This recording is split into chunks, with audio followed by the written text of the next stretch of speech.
Whoa, whoa, kidding me? Wow. Whoa.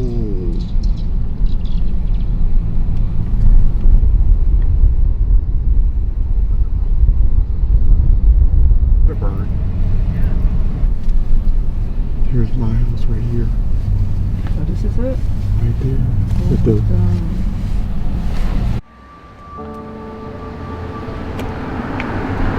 How old is your house? It was built in 1924, 101 years old.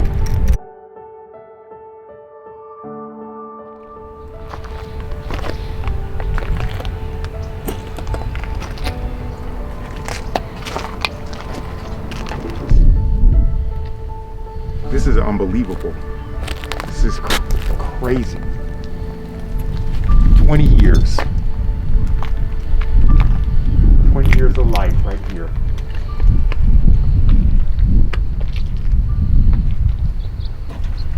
Gone in a few hours. What would you say to your supporters for your GoFundMe?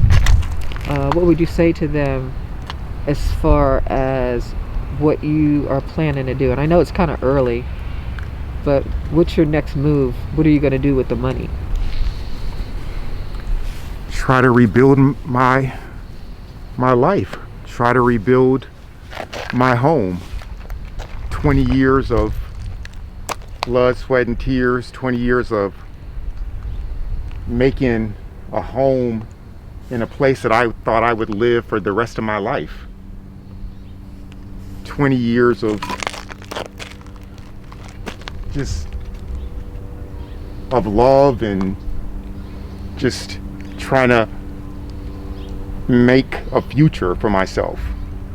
So I guess I have to start all that from scratch. I have to start over. We know that you are a designer. So we know that all that got lost in the fire too. So how do you plan on getting back? Because it's not only your house, it's your business too, all in one. So how do you plan on putting all that back together? It's impossible to rebuild the library. I mean, some pieces I've had for decades. Some pieces can never be remade. It's just, I think it's a matter of trying to start brand new and just building from where I am. Your neighbors pretty much lost all their homes too. So what would you say to other people that are victims of this fire? Like, how would you encourage them? I would say, you know, it doesn't matter, you know, what happened. That's the past. We have to go from where we are. We have to build from where we stand right now. I mean, we can lay down and, you know, wallow in misery and cry about it, but that's not gonna push us forward. We have to stand up, pool our resources, come together as a community and push forward from here. That's, you know, and I know that's gonna be a hard pill to swallow for some people. It's a hard pill. It's even difficult listening to myself say it, but I know deep down in my heart that I don't really have a choice. I mean, I can't just lay down and wallow in it. I mean, there's nowhere to wallow. I mean, there's ash out here. There's rubble. So I got to clean this up. You know, I have to look at what I do have. I have to look at the support of the community. I have to look at, you know, the people who have contributed to the GoFundMe. I have to look at all the other resources that are out there right now. I have to think about my neighbors that are calling me all the time saying, hey, you know, this organization is giving $1,000 or $500. This organization wants to help clear your lot. So there's a lot out there for us. We just have to snap out of the misery long enough to hear it and see it. And I know that's not easy, but we don't have a choice. This neighborhood, I want you to talk about that because there's a lot of history here. It's over 100 years old.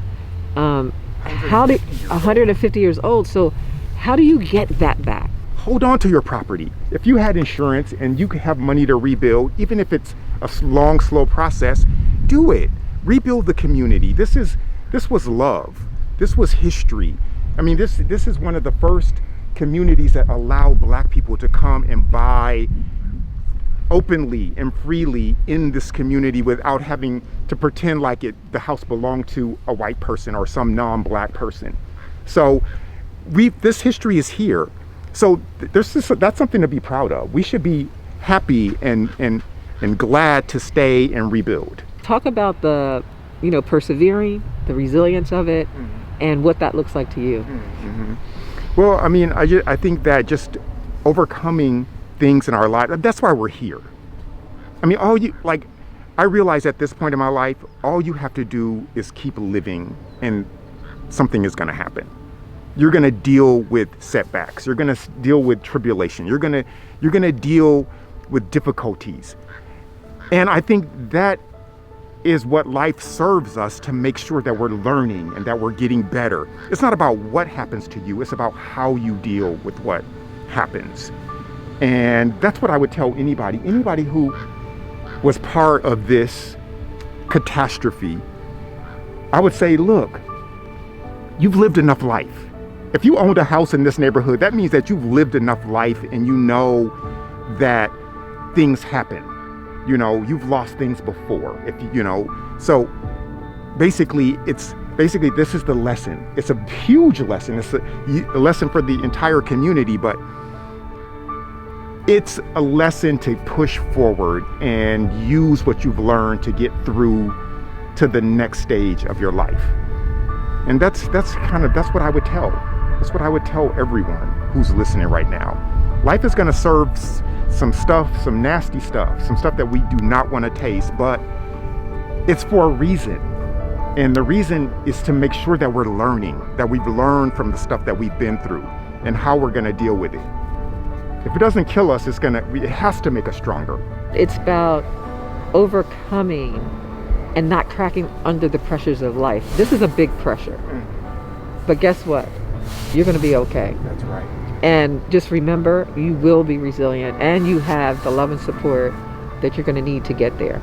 Thank you. Because you've been my friend for so long. I got a support system like you. Folks like you on my team, I know I'll be okay.